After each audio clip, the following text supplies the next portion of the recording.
జై శ్రీరామ్. శ్రీమాత్రే నమః. శ్రీ గురుభ్యో నమః. 2025 సంవత్సరం మార్చి నెలాఖరున శనైశ్వరుడు కుంభరాశిలో ఇన్నాళ్ళు సంచారం సాగిస్తూ ఉన్నాడు. కుంభరాశిలో సంచారం సాగిస్తున్న శనైశ్వరుడు మీనరాశిలోకి మార్చి నెలాఖరులో వెళ్తాడు. అంటే 30వ తారీఖు ఆయన వెళ్తారు. 30వ తారీఖు శనైశ్వరుడు సంచారం. ఇంకా 30వ తారీఖు నుంచి 2025 సంవత్సరం మార్చి నెలాఖరు నుంచి 2.5 సంవత్సరాల పాటు ఆయన సంచారం మీనరాశిలో సాగుతుంది. మీనరాశిలో ఆల్రెడీ రాహుదేవుడు అక్కడ సంచారం చేస్తూ ఉన్నారు. వీళ్ళిద్దరూ కలిసి కొన్నాళ్ళు అదే రాశిలో ఉంటారు.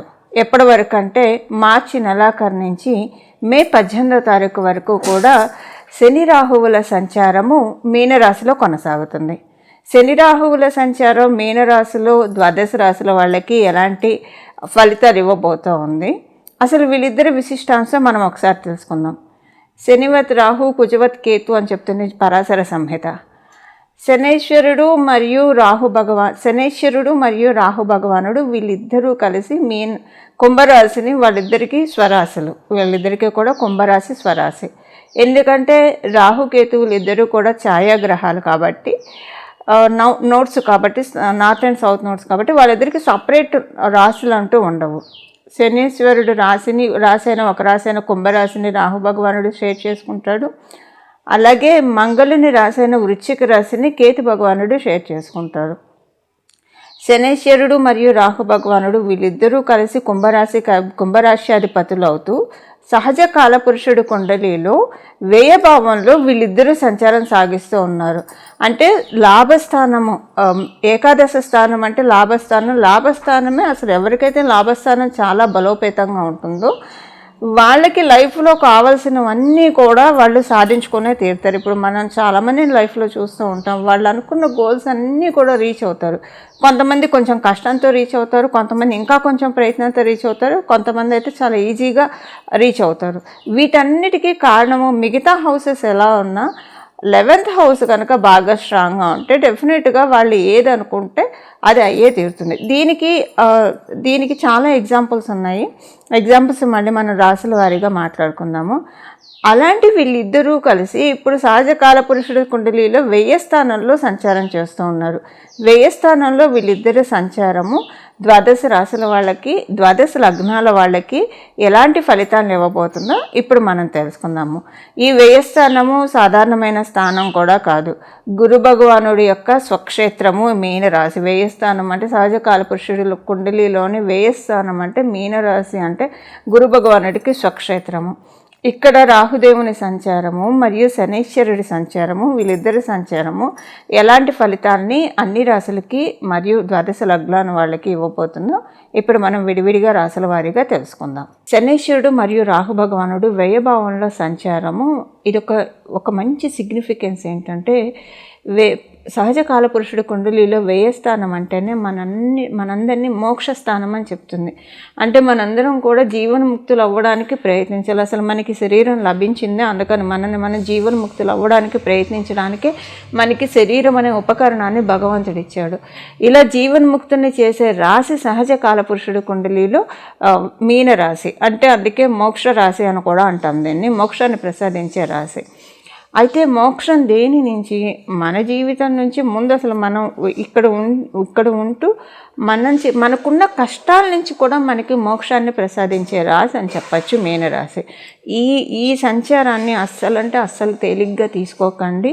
ఇప్పుడు చాలా రైట్ టైము. మనకి కాస్మస్లో అంతా కూడా పాజిటివ్ వైబ్స్. మనకి ఉన్న కష్టాల నుంచి, మనకున్న దోషాల నుంచి, మనకున్న గండాల నుంచి మనం భగవంతుడిని గట్టిగా ప్రార్థిస్తే కనుక వాటన్నిటి నుంచి మనల్ని విముక్తిని చేస్తారు. మనకున్న అన్ని బంధనాల నుంచి కూడా విముక్తి చేసే టైము ఇప్పుడు శనైశ్వరుడు మరియు రాహు భగవానుడు వీళ్ళిద్దరూ కలిసి ప్రసాదిస్తున్నారు. ఈ టైంలో చాలా కేర్ఫుల్గా ఉండాలి. ఒక 3 సూత్రాలు కనుక మనం ఈ టైంలో అసలు ఎప్పుడూ పాటించాలి. ఈ టైము ఆ టైం అని కాదు, ఎప్పుడు పాటించాలి. ప్రత్యేకించి ఈ టైంలో అస్సలు అంటే చాలా జాగ్రత్తగా ఉండాలి. 3 సూత్రాలు మనం గట్టిగా పాటించాలి. No complaints, no arguments, no judgement. ఎవరి గురించి కూడా కంప్లైనింగ్ యాటిట్యూడ్ అనేది, అదే అసలు ఆ కంప్లైనింగ్ యాటిట్యూడ్ మనకి చాలా చాలా కర్మల్ని మూట కట్టేసుకుంటూ ఉంటాము. డే టు డే లైఫ్లో మనం మీట్ అవుతూ ఉంటే ఒకళ్ళ ఆప్షన్స్లో ఇంకొకళ్ళ గురించి చెప్తూ ఉంటారు. కొంతమందికి అది నచ్చదు, చికాగ్గా ఉంటుంది, ఏంటి ఇలా చెప్తున్నారు అని అనుకుంటారు. సో ఈ కంప్లైనింగ్ యాటిట్యూడ్ అనేది తెలియకుండానే చాలా దుష్కర్మల్ని మూట కడుతూ ఉంటుంది. ఇది ఒకటి. అంటే ఏం లేదు, ఒకళ్ళ గురించి మనము చెడుగా చెప్తూ ఉన్నామంటే, వ్యక్తిగత విమర్శలు చేస్తూ ఉన్నామంటే వాళ్ళకి మంచిదే, వాళ్ళకి పోయేదేం లేదు. వాళ్ళ పాపరాశి ఎవరైతే చెప్తూ ఉంటారో వాళ్ళకి వచ్చేస్తుంది, వీళ్ళ పుణ్యబలం వాళ్ళకి వెళ్ళిపోతుంది. వీళ్ళకి పుణ్యబలం ఉంటే వెళ్తుంది, అప్పుడు వీళ్ళకి ఇక్కడ పుణ్యబలము తగ్గుతుంది, మళ్ళీ అడిషనల్ బోనస్ అటు పొయ్యిలోంచి పెనం మీద పడ్డట్టు అవుతుంది వాళ్ళకి. సో అందువల్ల కంప్లైనింగ్ యాటిట్యూడ్ ఎప్పుడు మంచిది కాదు. అలాగే ఆర్గ్యుమెంట్స్, ఇప్పుడు ఆర్గ్యుమెంట్స్ ఎప్పుడు ఇంటెలెక్చువల్ ఆర్గ్యుమెంట్స్ ఉంటే చాలా మంచిది. ఒక సబ్జెక్ట్ పరంగా ఆర్గ్యుమెంట్స్, అది ఒక రకంగా చెప్పాలంటే ఇద్దరిలో జ్ఞాన తృష్ణని పెంచుతుంది. ఒకళ్ళకి తెలియని విషయాలు ఒకళ్ళు తెలుసుకుంటారు, అక్కడ జ్ఞానం పెరుగుతుంది. అలా కాకుండా లౌకిక విషయాల్లో ఆర్గ్యుమెంట్స్ చేసుకోవడం అంటే అంత టైం వేస్ట్ ఇంకొకటి ఉండదు. అందువల్ల నో ఆర్గ్యుమెంట్స్, నో జడ్జిమెంట్.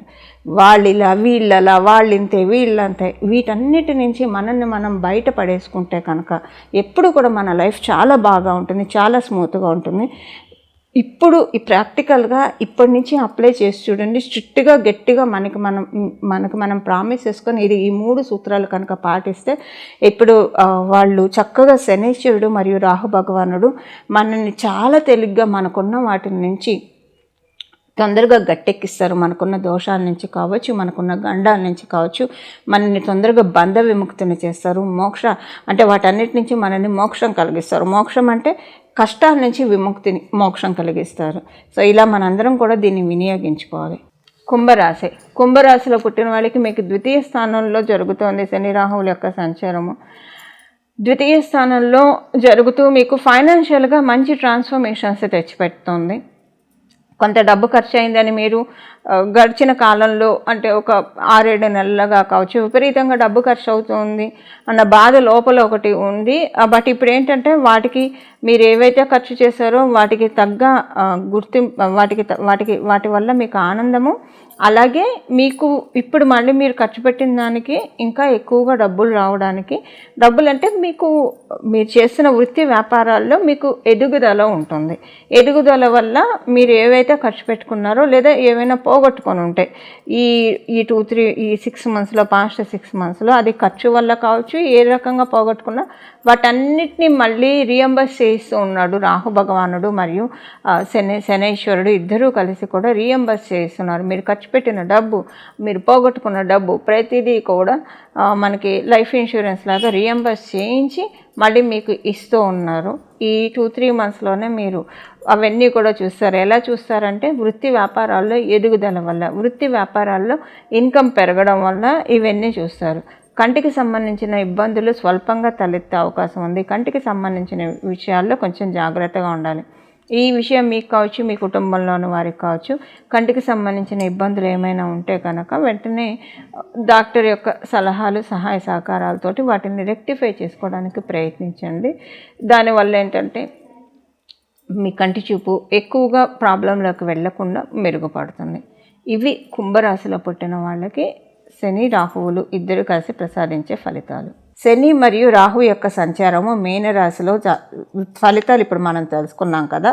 దీనికి చేసుకోవాల్సిన పరిహారము, ఏ పరిహారం చేసుకుంటే వీళ్ళిద్దరి సంచారము కొంతకాలం అయినా సరే మంచి ఇంపాక్ట్స్ ఇవ్వడానికి, అలాగే నెగిటివ్ ఇంపాక్ట్స్ నుంచి మనల్ని మనం రక్షించుకోవడానికి ఎలాంటి స్తోత్ర పారాయణాలు చేయాలో మనం ఇప్పుడు చూద్దాము.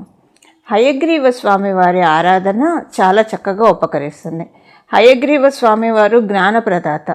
జ్ఞానానందమయం దేవం నిర్మలం స్ఫటికాకృతిం ఆధారం సర్వ విజ్ఞానం హయగ్రీవ ఉపాస్మహి అని చెప్పి మనం శ్లోకం స్వామివారికి సంబంధించింది చెప్పుకుంటూ ఉంటాము.